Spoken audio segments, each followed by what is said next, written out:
The body was buried, but the soul was trapped in the photo. Would you believe me if I told you that a soul can be trapped in a photograph? A family thought their mourning was over, until they realized that all the funeral photos showed the same figure, still motionless and wearing the same dress as the coffin.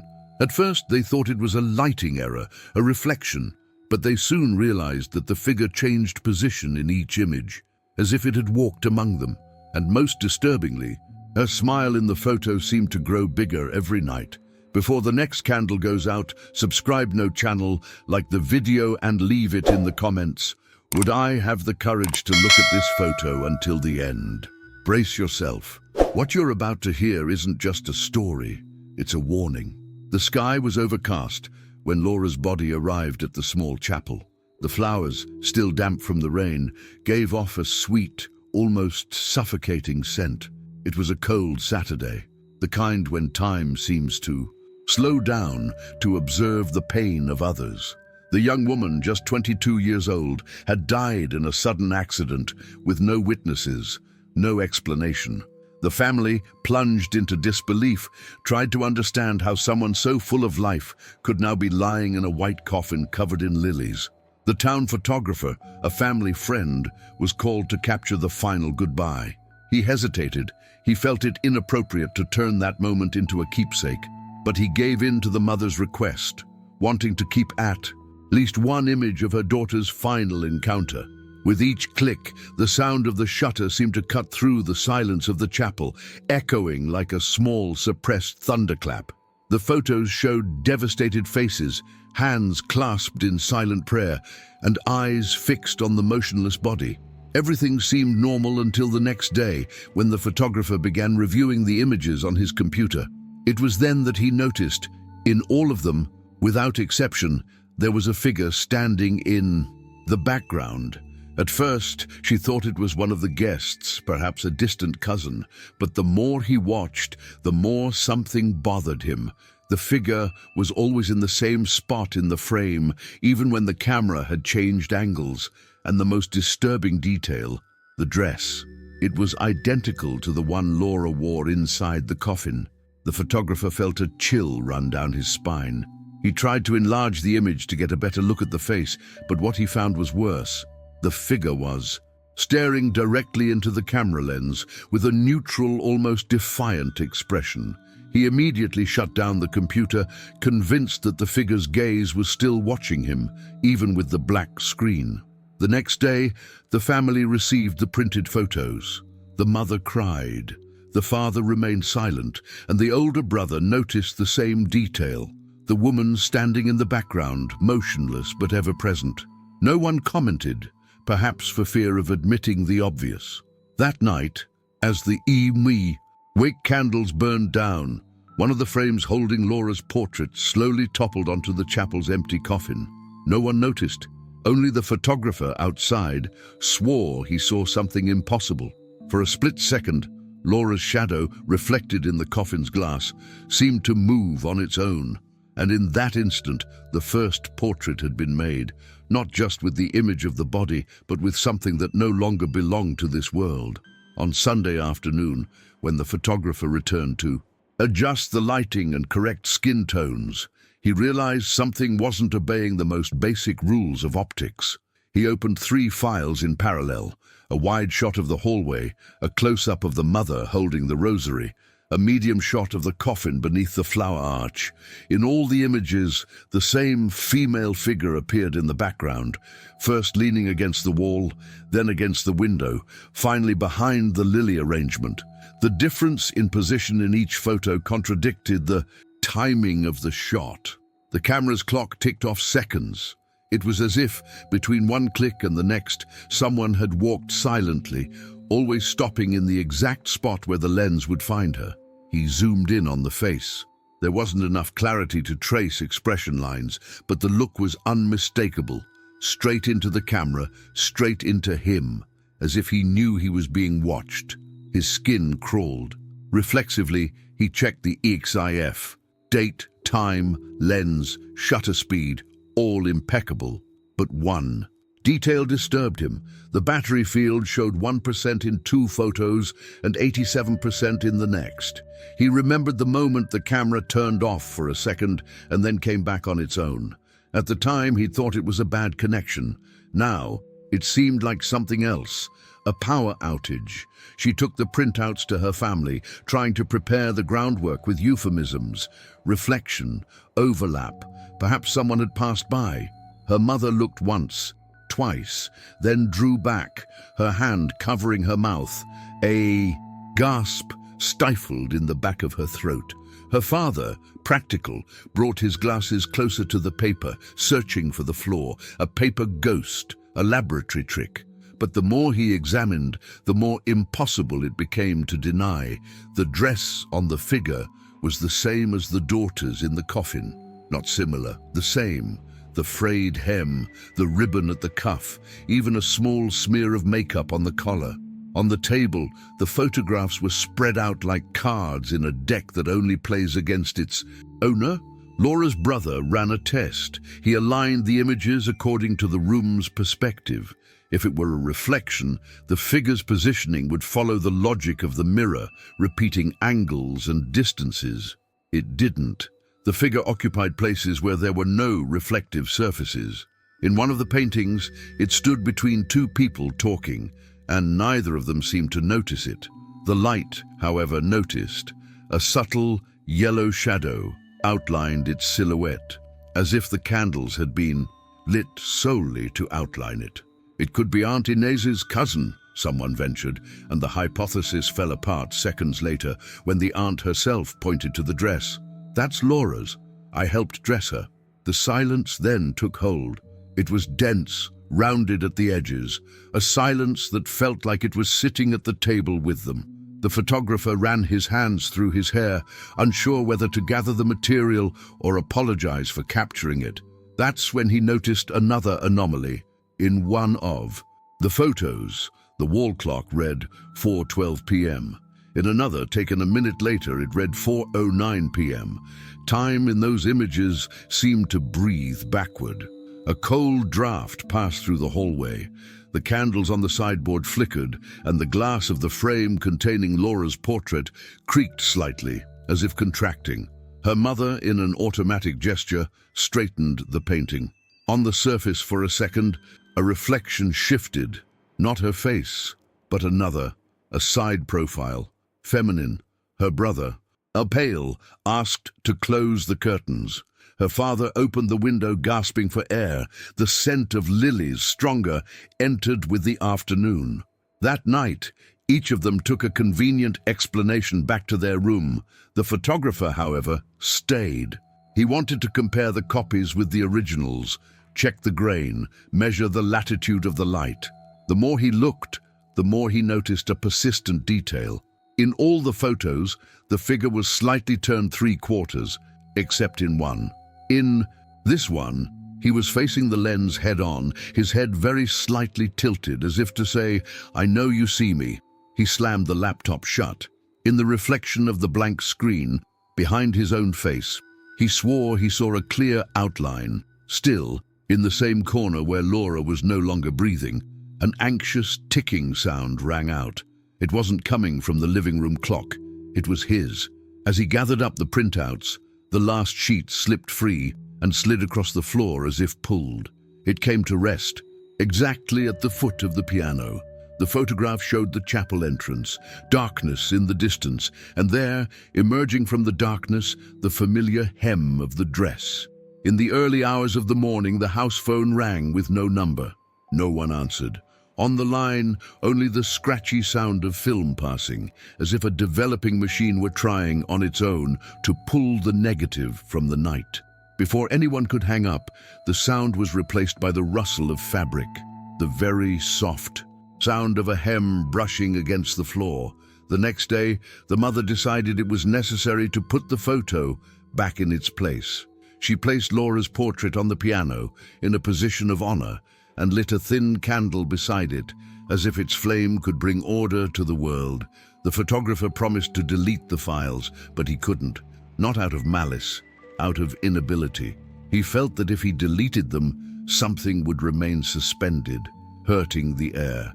And so it was that grief, which should have been a frame for memory, became a window. On the other side, the shadow repeated a single lesson. When the image insists on surviving, it's because there's still someone trapped inside. And the family, without admitting it, already knew.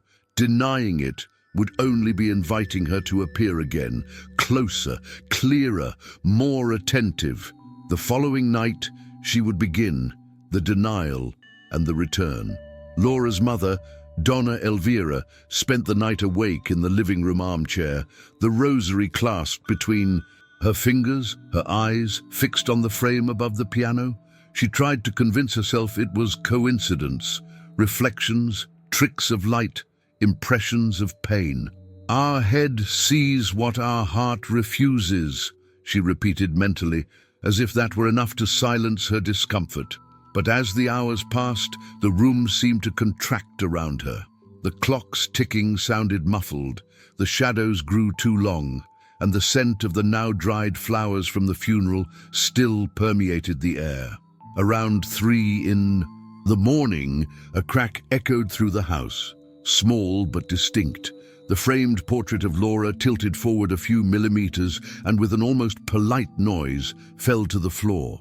Donna Elvira jumped, ran to the piano, and, as she picked up the frame, noticed something that took her breath away. The photograph was face down, and on the smooth wood of the back, scratched with something sharp, were trembling words. "You took my last picture." The scream she held back turned into a sob.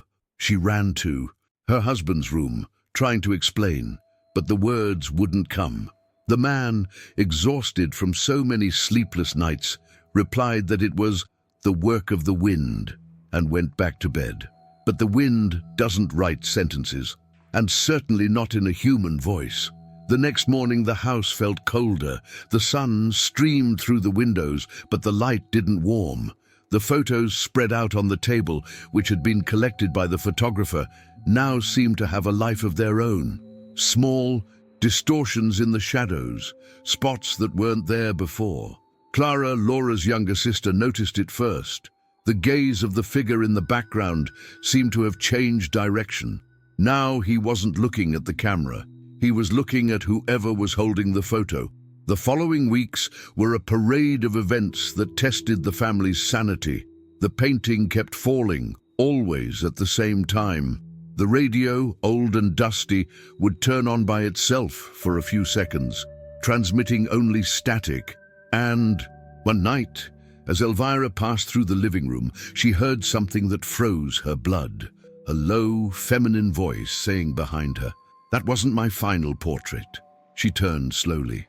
Nothing, just the frame above the piano, perfectly aligned.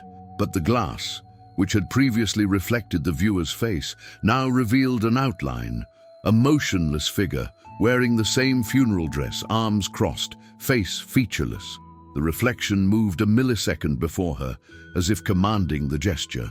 From that day on, Donna Elvira avoided the piano. She covered the portrait with a white handkerchief, lit a candle beside it, and promised her absent daughter she would leave her alone. But silence, like all pacts, came at a price. When she tried to move away, she only invited the presence closer. The following week, the photographer returned. He wanted to return the memory card and close the matter. He brought with him a revelation. Ever since he'd worked at the wake, his camera had been going off by itself at night. When he checked the photos, he always saw the same room, empty except for a woman's silhouette standing in the corner. The same dress, the same fixed gaze, the same unsettling stillness. Elvira wouldn't look. She ordered him to take it away. He obeyed, but as he left, he noticed the reflection in the window and froze. In the glass, between his reflection and the woman's, there was something else, a glint in her eyes, small but vivid. In the days that followed, fear took hold. Clara began to dream of flashes of light, as if cameras were going off around her. Her father, increasingly silent, would wake in the middle of the night convinced someone was watching him from the frame. The next morning, a sound echoed from the living room, the sharp click of a camera, and in the darkness the flash of white light illuminated for a second the face of Donna Elvira, who was trembling on the stairs. On the piano the frame had fallen again, and within the photo, now clearer, the figure seemed to be one step further forward, smiling. The light rain that had been falling since dawn turned the cemetery into a sea of mud and wilted flowers. The sound of footsteps sinking into the ground was the only sound. Laura's family walked slowly, holding their umbrellas like someone holding on to a promise they no longer believe they can keep. It had been a month since the wake, and nothing, absolutely nothing, had returned to normal. The air in the house still carried the scent of candles, and everyone's dreams were haunted by the sound of cameras clicking by themselves in the dark. Donna Elvira believed that visiting the tomb would bring some peace, that perhaps her daughter's spirit was simply restless, waiting for a gesture of true farewell. Her father, though skeptical, agreed to go, more out of fear than faith. Clara, the younger sister, refused to go, but was eventually dragged along by her mother's insistence. The family entered in silence through the iron gate, the wind pushing the leaves against the walls, the distant sound of thunder drowning out the visitors' prayers. Laura's grave was simple but beautiful, a white headstone, her name engraved in gold letters, and a small photograph embedded in the marble, the same image used at the wake. As they approached, Donna Elvira knelt, wiped the wet surface with the palm of her hand, and began to pray. Clara, standing nearby, felt her body shiver almost instinctively. Her father lit a candle protected by a glass cup, and as the fire flickered, he had the sensation that the flame always leaned in the same direction, as if there were a wind blowing from only one specific point behind them. It was then that the sound of the car's engine, distant, cut through the silence. The father looked in the direction of the vehicle. The rearview mirror, covered in small raindrops, began to crack on its own, forming a web that slowly spread. In the center of the crack, an impossible reflection, a woman in a white dress, standing behind the tombstone, watching them. Donna Elvira didn't notice right away. She continued praying, her eyes closed, her hands trembling. But Clara saw, and her heart seemed to stop. She touched her father's arm, pointing to the mirror. The man followed the gesture, hesitated, and then saw it too. The reflection didn't move. It just watched them. The figure's eyes were sunken like endless holes, and the face was Laura's, the same soft smile, the same tied-back hair, the same lace dress they had buried with her. His father staggered, dropping his lighter. He ran to the car, opening the door, and looked back, certain he would see the figure. But the space behind the headstone was empty, just the soaked ground and the distant sound of rain. However, in the rearview mirror, the crack now formed a clear image, a smiling face between the slits in the mirror, eyes staring back at him. Clara's phone vibrated in her pocket. When she took it out to check, the screen flickered for a second, and before she could react, the camera opened by itself. A click, a flash. She screamed. Her father took the phone and, looking at the photo, felt his stomach churn. The image showed the grave, and behind them, standing Laura. There was no blur. There was no distortion. It was her, clearly, and smiling. The sound of something metallic echoed, the glass lid falling to the floor. The candle went out. The temperature suddenly plummeted, and the air became heavy, almost solid. The wind that had been blowing now came from all directions. Donna Elvira stood up, the rosary hanging from her hands, her eyes watering. She tried to speak, but her voice faltered. Clara, panting, tried to delete the photo, but her phone froze on the screen. In the cracked reflection of the car mirror, the figure remained there, motionless, smiling. And as the father closed the door, the glass cracked again, and a faint feminine voice, low, almost a breath, pierced the cold air. "You shouldn't have left me alone." That was their last visit to the cemetery. As they returned home, their reflections seemed to follow them. The car windows revealed shapes the interior denied, and the silence was so profound that even their crying seemed afraid to be heard. Laura was no longer in the grave. Her soul had chosen another place to stay. That night, the air inside the house seemed denser. The windows were locked, but the curtains flapped, and the sound of footsteps seemed to echo down the hallway without anyone making them. Clara swore she heard camera clicks coming from the living room, as if someone were taking pictures in the dark. Her father tried to rationalize, "It's the wood expanding in the cold," but his voice sounded like an excuse that even he didn't believe. Laura's photograph, the same one that had been used on the tombstone, now rested on the piano again in a shiny new frame, purchased in a naive attempt to erase the fear. But there was no object capable of hiding what was about to happen. It all started with something almost imperceptible. Her mother, passing through the room with a blanket in her hands, had the feeling that Laura's gaze in the photo was different. Before, her eyes seemed to be turned slightly to the right. Now, they were looking directly at her. She stood still for a long time, trying to convince herself it was just the angle of the light. But as she got closer, she noticed that her smile had changed too. It wasn't the same soft smile from the original portrait. There was something more subtle, a slight, almost mocking curve to her lips. In the following days, the phenomenon repeated itself. Every time someone looked at the photo, something seemed off. The sparkle in her eyes, the position of her face, the tone of her smile. Clara took a new photo of the frame to compare. When she placed the two images side by side, she realized that Laura was alive. Her skin seemed warmer, her gaze more intense, her smile bigger. And then, in the early hours of Wednesday morning, the impossible happened. The father, awakened by the sound of the piano, which had not been played in years, came downstairs and found the living room dimly lit. The candles left over from the wake flickered on the table, and Laura's portrait lay on the floor. The glass of the frame was cracked. Music was coming from within the photo. A soft sound, almost like a music box melody. He approached carefully.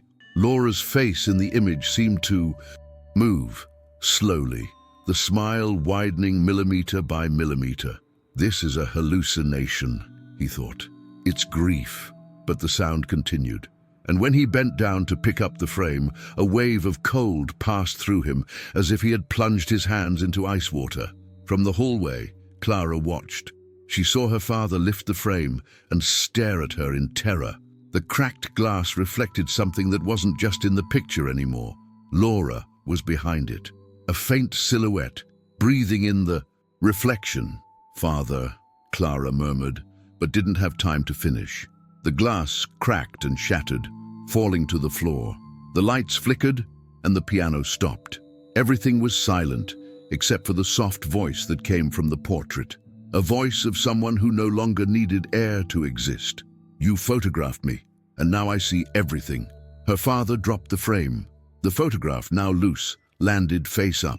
Laura was smiling, a wide smile, too wide to be human. Over the next few days, the photo seemed to move on its own. Sometimes it would dawn facing the wall, other times it would appear on the kitchen table. None of them could see who moved it, but they all knew when it shifted. The air grew cold, the lamps flickered, and the scent of flowers from the wake filled the room again. Clara tried to lock the picture in a drawer, but on the other side of the door, she heard the distinct sound of a fingernail scratching wood. The voice whispered again, low, as if speaking directly into her ear. "I'm in here, and you can still see me." 3 days later, the sound of the doorbell broke the heavy silence of the house. It was the photographer, the same haggard figure with the deep-set gaze and hoarse voice of someone who hadn't slept in nights. He carried a thick black briefcase and an expression that mixed guilt and fear.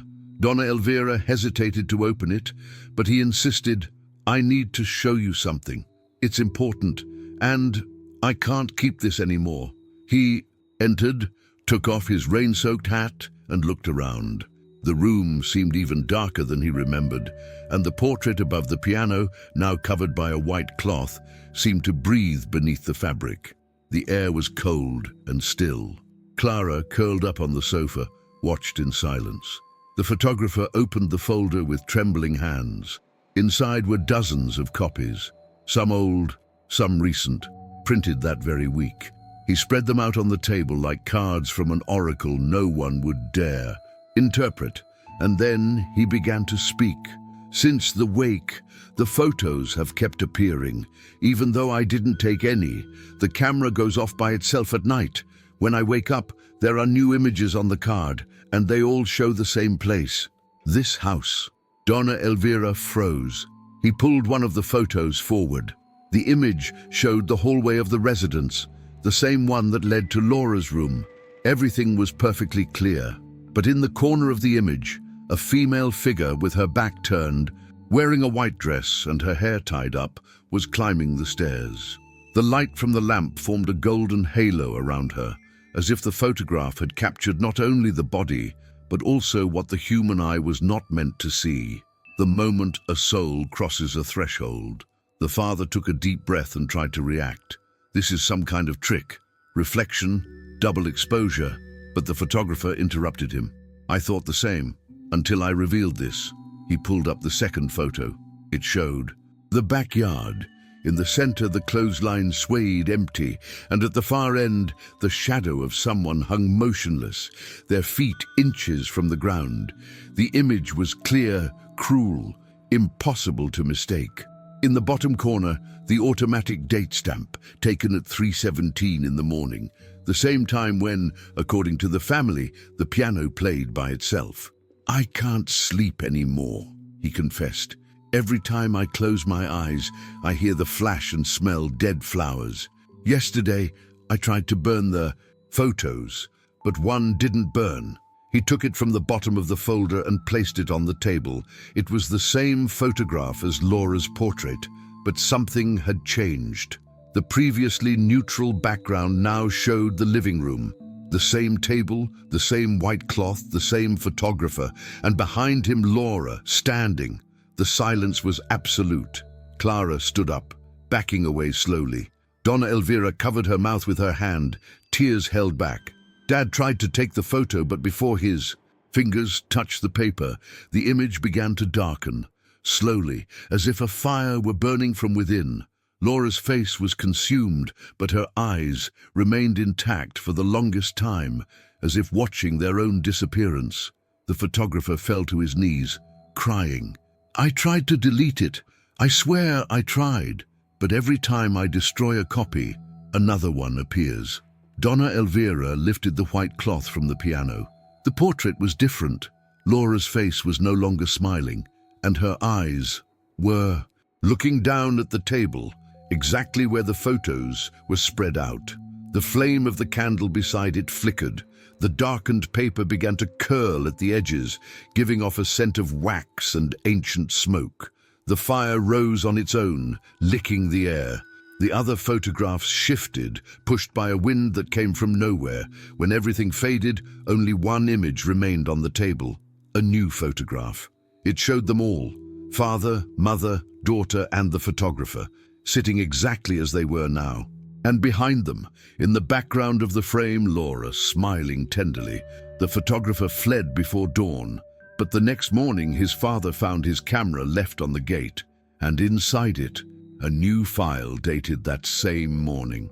The photo showed the piano, the portrait, and a female shadow standing behind the mother. And on the metal frame, engraved like a signature, it read, "You photographed me. Now I exist." In the days following the photographer's visit, what had once been mere fear transformed into a kind of silent vigil. The house no longer slept. Every corner seemed awake, watching.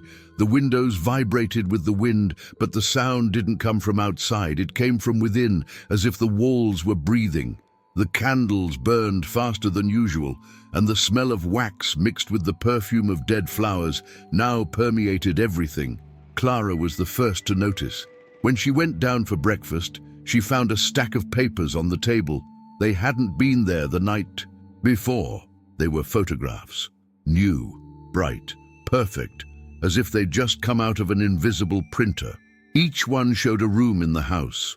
The living room, the hallway, Laura's bedroom, all empty. but with one detail that sent chills down her spine. In each image, there was a reflection, a mirror, a window, a glass, and in all of them, the same white figure, motionless, staring. The mother tried to gather the photos, but the surfaces were cold and damp, as if they were still being developed. She stacked the first ones, one of them stuck to the tabletop. She pulled hard and realized there was another one underneath. It was the same scene, but a second later, and now the figure was closer. The father, growing paler by the minute, began tearing the photos apart one by one. "This is someone trying to scare us," he shouted, but the answering sound made him freeze. A sharp, metallic click, the sound of a camera being clicked inside the house. They ran down the hallway, opening doors, turning on lights. Nothing, no people, no intruders, but the sound repeated, closer, click this time, from upstairs. They ran upstairs. In Laura's room, the sheet was covered in small, identical photographs, showing the hallway and the figure standing in the middle of it, facing the camera. Clara, trembling, picked up one of the images and noticed something strange. As she tilted the paper up to the light, a shadow began to move within the photo. The figure's face, previously blurry, became clear. It was Laura, and her eyes moved slowly, as if trying to follow her sister's gaze. "Mom, she's looking at me." Donna Elvira grabbed her daughter and pulled her back. The father, overcome by a mixture of panic and desperation, tried to set the photographs on fire. He poured alcohol on them and struck a match, but the flames wouldn't catch. The match went out before touching the paper, as if the air around the photos was negating the flame. And then a new photograph appeared, alone, slowly, sliding down the wall, as if spat out from an invisible place. It fell to the floor at their feet. It was a photo of the living room, but now there was something new, a male figure in the background. The photographer, on his knees, and behind him, Laura, placing her hand on his shoulder. The candles in the house lit themselves, all of them. A soft yellow glow flooded the rooms. The frames on the walls began to vibrate, and the old family photos fell one by one, replaced by new images. Distorted, versions of the originals where smiles were erased, eyes rolled back, and backgrounds filled with white mist. Donna Elvira knelt down, sobbing.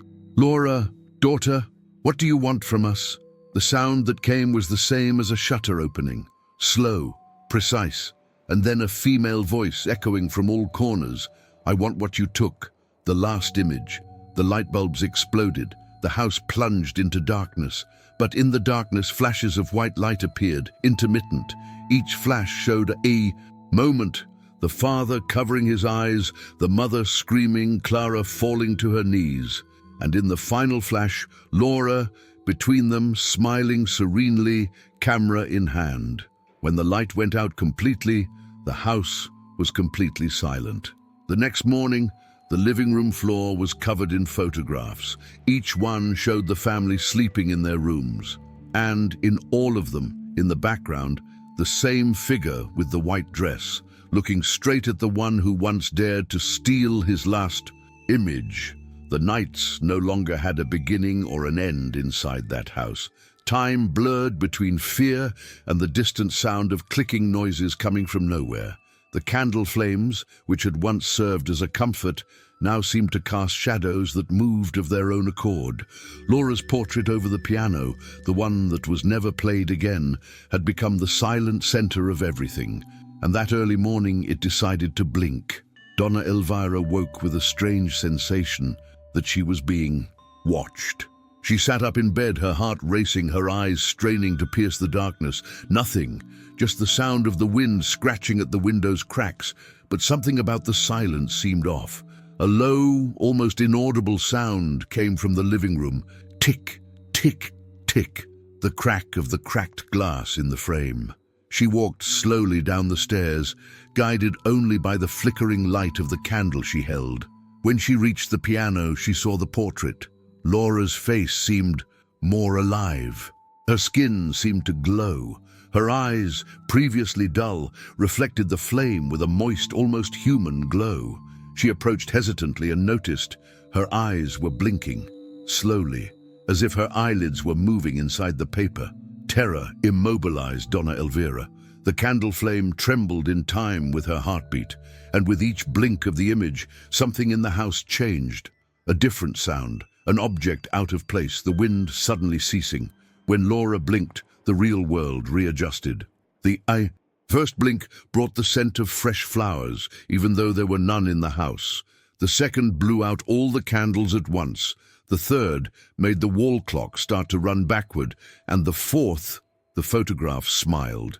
It was a slow smile, an imperceptible movement that nevertheless rent the air with the same force as a scream.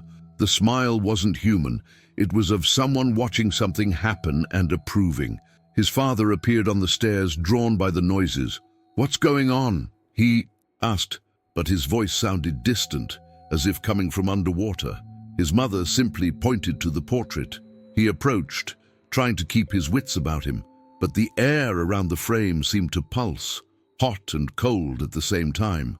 The portrait blinked again, and at the same moment the living room lamp flickered on. The light revealed the impossible, Laura's reflection, standing beside the piano. The photograph showed only her face, but the shadow cast her entire body. She was there, still, but alive.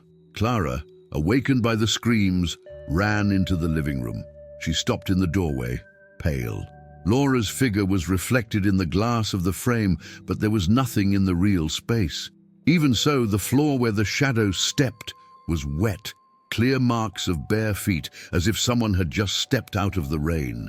"Mom," the girl's voice broke. "She's trying to get out." The father gripped the painting tightly and turned it to face the wall. For a few seconds, there was complete silence. But then something began to knock behind the frame. 3 dry-spaced rhythmic knocks. Tock, tock, tock. The sound seemed to come from inside the photograph. The mother wept silently. Clara backed away, her gaze fixed on the wall. The father, in a desperate gesture, covered the painting with the white cloth, the same one used at the wake. The cloth swelled for a moment, as if something was breathing beneath. Then everything stopped. But that night, no one slept. The clock started moving. Forward again, but it always showed the same time. 3:12, the exact moment the photographer's camera had first captured the figure. And in the darkness, beneath the cloth, Laura's portrait blinked. Each blink was an invitation, each movement of the paper eyelid a promise of return. At dawn, Clara went downstairs silently and removed the cloth. The portrait lay serene, inert. For a moment, she believed it was all over. Then she looked at the frame and noticed something that hadn't been there. Before, the reflection of her own face next to Laura's. And when Laura blinked again, Clara blinked too. At the same time, dawn arrived, but daylight seemed to be silent through the windows. The sun existed outside, but the house rejected it. The curtains, even open, cast thick, motionless shadows, as if time had forgotten that address. Since the night the portrait flickered, no one had slept properly.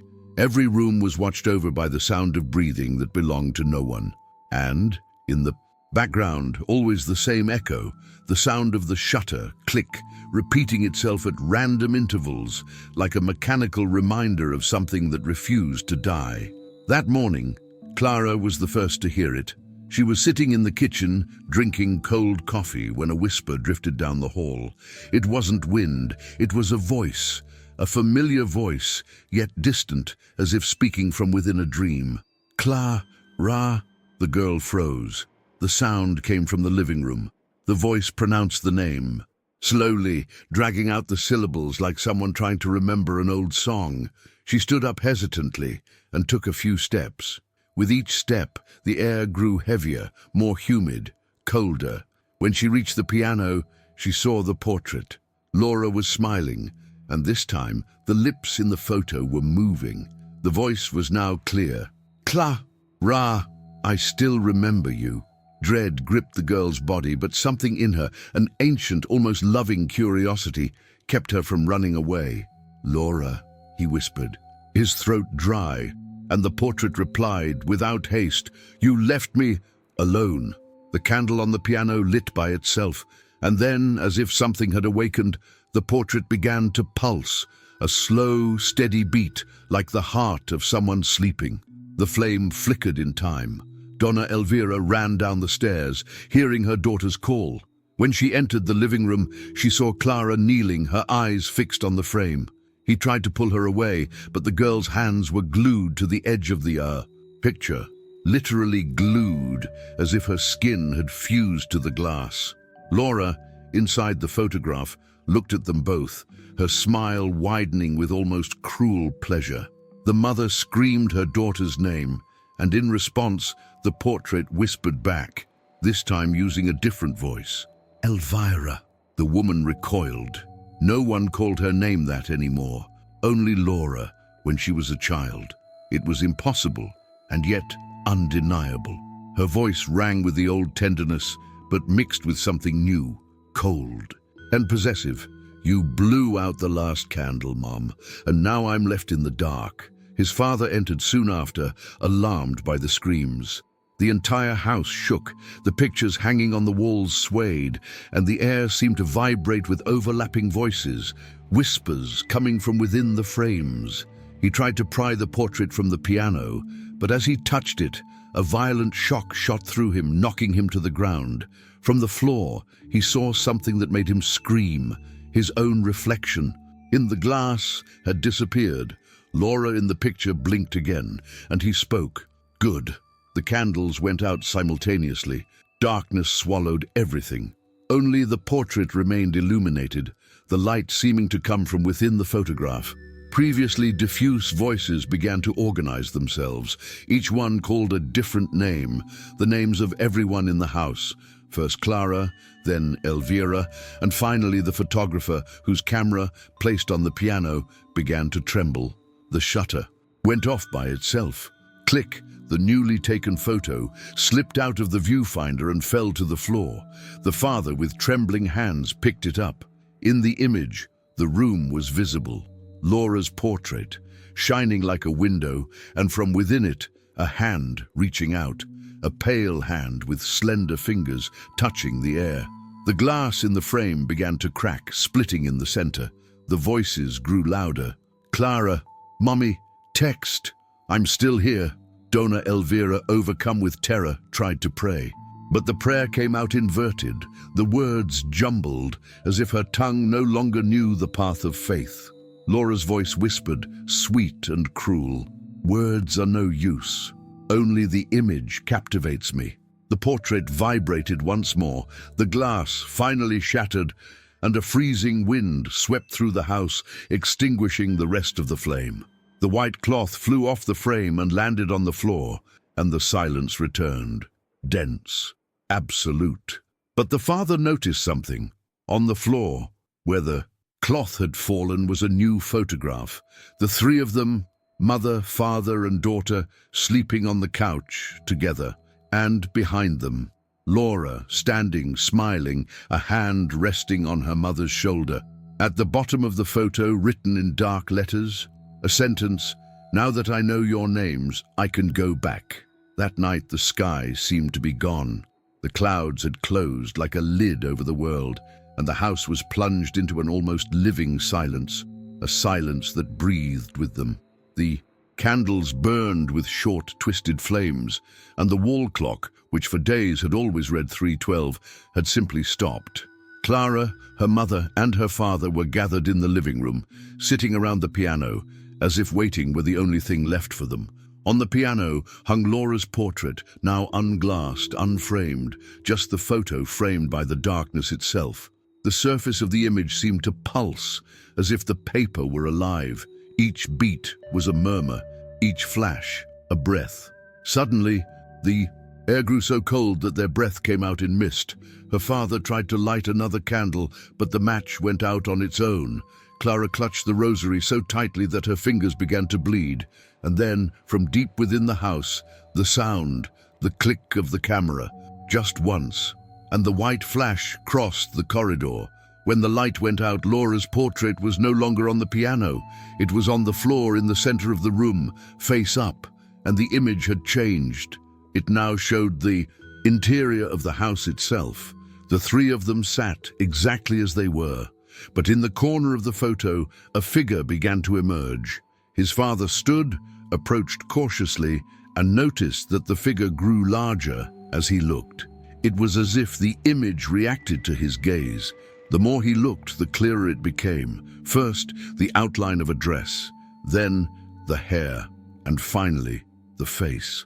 Laura, her eyes fixed on him, alive, hungry for recognition. Donna Elvira tried to pull her husband away, but he didn't move. Laura's face now smiled within the photo, and then the image trembled. Slowly, the figure's hand began to move. The arm passed through the edge of the paper as if the surface were liquid. The skin was pale, translucent, almost made of light, but the touch that followed was cold, real. She was leaving. Clara screamed. The sound that came from her seemed to awaken something in the portrait. Laura's smile widened, inhuman, stretched. The house shook. The frames on the walls fell. The light bulbs exploded, and all the photographs scattered on the floor began to burn on their own. A blue, silent, smokeless flame. Her father tried to run, but the hand emerging from the portrait gripped his ankle tightly. Laura's voice echoed, now from all sides. "I just wanted you to see me." Donna Elvira knelt down and began to pray, but every word was swallowed up by the noise of the invisible flames. "I see you, daughter. I see you. Please, go in peace." The portrait reacted. The image began to distort, as if the paper were being ripped from within. The hand holding the father slowly released, and a wave of wind swept through the room, extinguishing all the candles. For a moment, everything went dark. And then, a flash. The flash of a camera. The last photograph. When the father opened his eyes, the house was silent. The portrait was gone. On the floor were only ashes and the smell of burning paper. The wall clock started ticking again, showing 3:13 a.m., 1 minute after everything had stopped. The next morning, Clara found the camera on the piano, inside a single file. The photograph showed the piano, the missing portrait, and, in the background, Laura, standing serenely, staring out the window. But this time, the look wasn't one of pain, it was one of departure. Donna Elvira wept in silence, realizing that her daughter had finally been seen, that the last image had been completed. But when she enlarged the photo, Clara noticed something. The reflection in the window glass showed 4 people, not 3. In the background of the reflection, a shadow watched everyone. The white dress, the same smile, and a slight gleam in his eye, like someone waiting to be called back. At the base of the image, engraved in dark letters, was a handwritten phrase in old ink. "Every image is a portal, and every memory is a soul that has not yet left."